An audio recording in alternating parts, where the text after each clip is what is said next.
I'm Ree from mummyoffour.com. Welcome back to my channel and another Power Hour Speed Clean with me. I've got an hour to squeeze in before I've got to start working and homeschooling the children and doing all the things. So I'm going to get as much done as possible. I hope this gives you loads of speed cleaning motivation.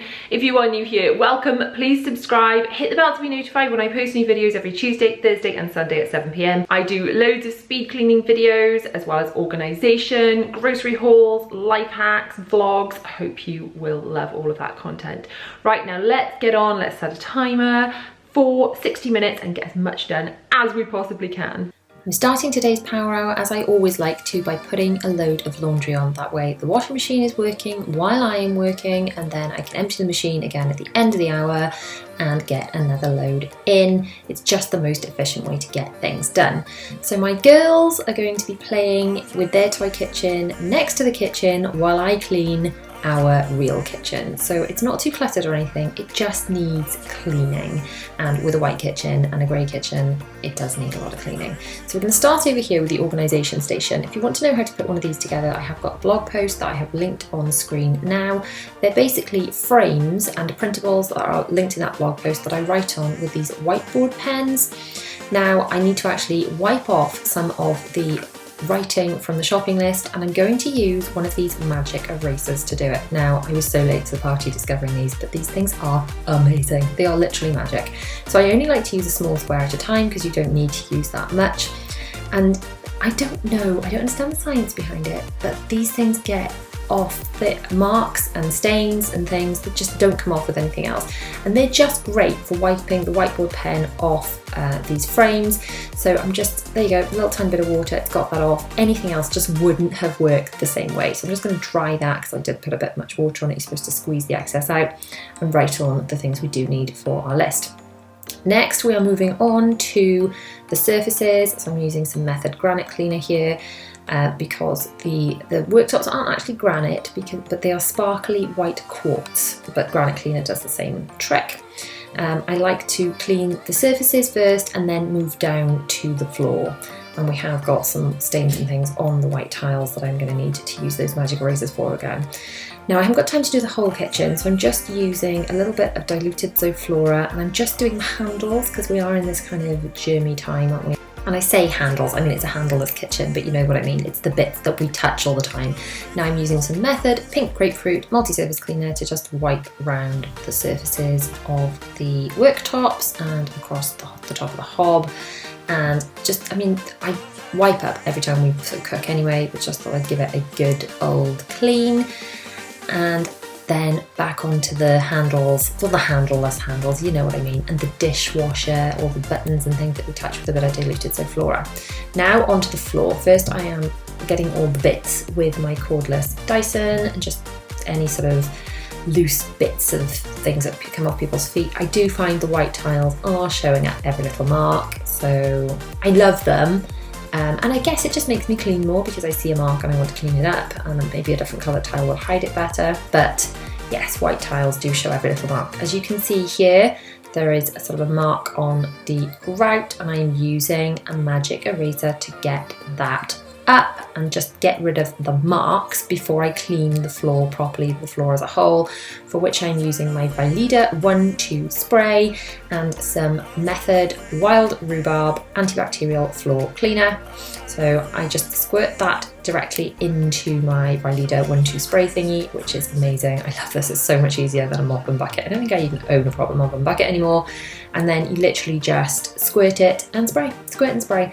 So the magic erasers are amazing for kind of spot cleaning things that this wouldn't pick up, you know, like a really stubborn stain. So it's a good idea to just go over with a magic eraser first and do those stubborn bits. Or alternatively, you can do it the other way around. You can clean the floor first, and anything that you kind of missed, you can go back over, which is what I'm doing here. Most of the floor is now clean. I'm just going over anything that wasn't picked up by the big Veleda mop.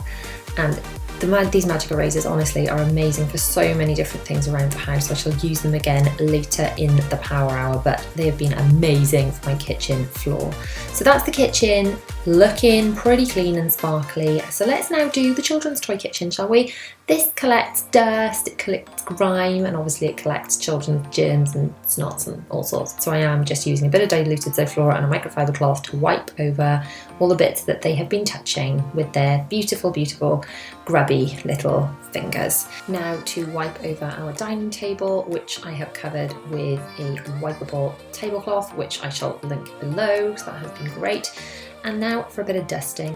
I'm using my fluffy duster with a washable head, which just really is a good way to minimise the sort of disposable cleaning products you're using. This is just a little, I think it's a candle holder from IKEA, but I'm using it as a place for everyone to put remotes back, because remote controls go missing, don't they? They just totally go missing unless everyone in your family knows that is where they're supposed to go. So that is where our remote controls are supposed to go. I'll let you know if my family actually stick to it and manage to keep putting them there. Now I'm wiping over the children's little play table. This is the one they've got in the lounge. We've got one of those in the office as well, which has been drawn on, which I am going to have to tackle with a magic eraser. But the one in the lounge, they don't draw in there, so that one was quite clean and quite easy to wipe with just a bit of zoflora. Now to do a bit of vacuuming just around the living room area, just picking up any bits with my cordless Dyson, and then to bring out my by leader 1-2 spray to wipe over the floor. And honestly, I can't tell you how good this smells after you've done this. This method antibacterial floor spray that I've got in the by leader thingy just smells divine, and you walk into a room when you've cleaned and it just smells like sweets. It's so good. I didn't even know I liked the smell of rhubarb until I discovered this stuff, and it's just so good. Now into our hall for a bit of vacuuming, and then yes, a little bit more of the floors, because this is a power hour. I'm not going to move up the rugs and sort of vacuum under them or anything. I'm just kind of giving the house a quick once over, and then into my laundry room area. Let's just spray them on. As I got it out anyway, let's do this area of the floor as well. I've got a few more jobs to squeeze in before the end of the power hour, and the next one is stripping and changing our bed. Now I have got these pillow protectors, which are great, and they zip up. So I'm actually not just changing the bed, but I'm doing the pillow protectors as well in this clean. I don't change and wash the pillow protectors every time I change the bed. I probably do it every other time.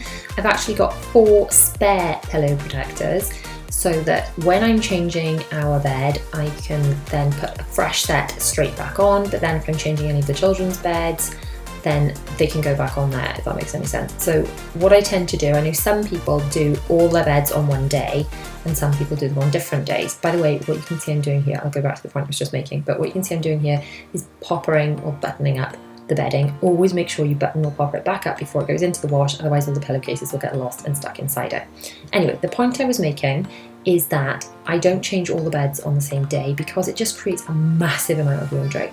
And this, by the way, is the mattress protector. I'm changing that today. We're changing pillow and mattress protectors today, and our bedding is stored in our bedroom, and each of the bedding for each of the correct beds is stored in the relevant bedroom, if that makes any sense. Am I just rambling today?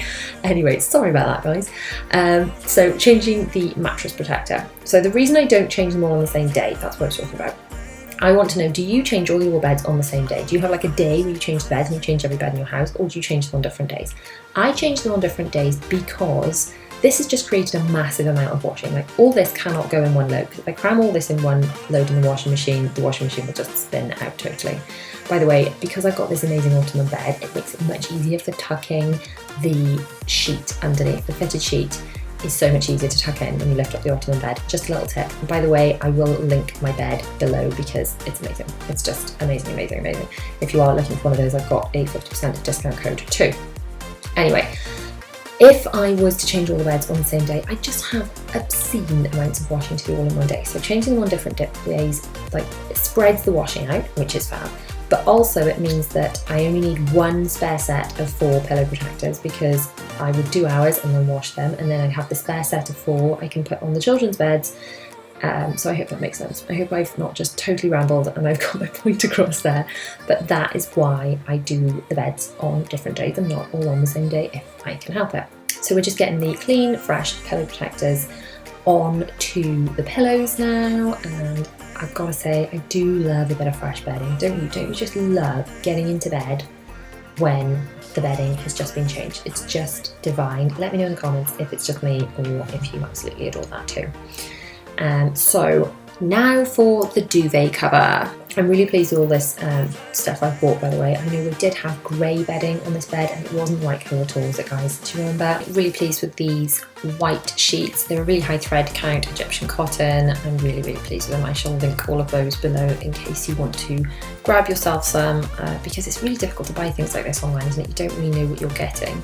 So I always like to buy something that someone's recommending if I can. So just trying to get this big duvet in. If you're changing a king size bed, it's just like a little workout, isn't it? Because, you know, it's quite tiring changing the sheets, battling with the duvet cover and things, trying to get it all in the right place. Or is it just me? Is it just me that just finds it just exhausting, It's got to be done. It's always nice when it's done. And you will notice I haven't ironed the bedding because, well, don't judge me. I don't iron bedding because I don't have time in my life for that. And by the time I've put all the pillows and the cushions and the throws and things on, you can't see anyway, so it doesn't matter. So let me know in the comments, do you iron bedding? Now I am spraying the bed with my homemade fabric refresher. On screen now and down in the description are details of how to make your own fabric refresher. I'm going to put these boxes that were containing bedding away, but before I do, I want to share a quick tip. These Drona boxes, you see these zips, before you slide them into the kallax units, these are all from IKEA by the way, put the zip at the back, because otherwise sometimes they ping off, so just that will help. Now I'm going to take all this laundry downstairs to sort out. I'm going to take the bottom of the Veleda 1-2 spray off and put my clean one on, so that one's ready to be washed.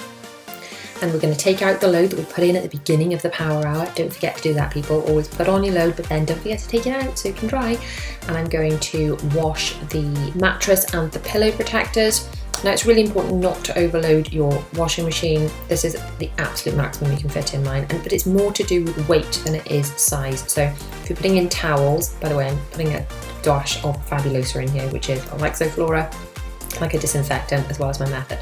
But basically if you're washing things like towels, you can put less in because they end up being heavier during the wash. Does that make any sense? So if you've got just lots of light items, you can fill your machine fuller. Now I'm putting some stuff in the dryer, not forgetting to de-fluff, taking the fluff out of the filter and putting it into my fluff bin, and then popping the dryer on. And now before homeschool, we need to tidy up the homeschool table. The children tend to leave this in a bit of a mess. I do try and make them clean it up, but it doesn't always happen. Filling up our stationery caddy, just tidying that up. We haven't got one of those. They're awesome for homeschool, but also for homework and things. Now wiping over the tables with a bit of diluted zoflora. Now unfortunately, I'm having to grab my magic eraser again because my little darlings have been drawing on the table in crayon, which does not come off with just, you know, normal cleaning products. So wipeable markers and things, they will all come off, no problem with pretty much anything, but these magic erasers are the only thing I've found that gets crayon off these little IKEA tables. Thank you so much for watching. If you have liked this video, please give it a massive thumbs up. Do not forget to subscribe. Hit the bell to be notified when I post new videos every Tuesday, Thursday and Sunday at 7 PM. If you want to watch my latest video, it's just across here. And for more speed cleaning motivation, it's just down here. See you guys soon. Mwah.